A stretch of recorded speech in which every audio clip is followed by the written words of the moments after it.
Magandang umaga po sa inyong lahat. Ako po si Janela Miga, Grade 2, Kindness. Ako po ay magtutulungan ng Pilipino ng wikang mapagpalaya ni Dr. Sofia S.P. Silvio. Wikang Pilipino ng bansang Pilipinas na mahalagang makinang-layas na pumutawi sa labi, pag-ibig na walang upas. Wikang Pilipino, patuloy sa pag-iral, dalisay at wagas. Wikang nagbibigil sa gitna ng mga hidwaan, sa kabig-kabilang sigalon, sa bawat panig ng hindi pagkakaunawaan.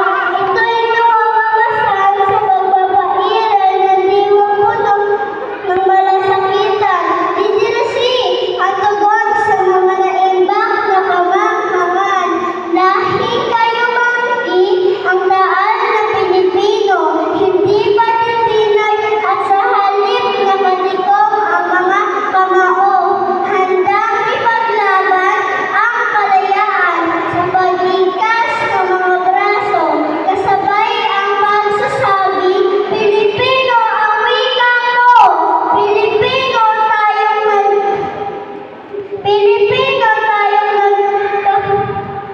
wikang mapagpalaya. Maraming pananakop, subalit nanatiling walang luha. Sa wikang Tinubura yung mga makeup. sa pingay na pagtatagumpayan at hindi mababahala, Pilipino tayong nagkakaisa sa tulong ng ating pambansang wika. Yan! Napakahusay naman ng pagtula ni Janela Berengga.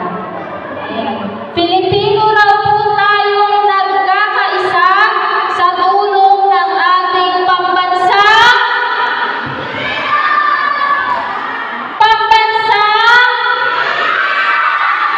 Yan!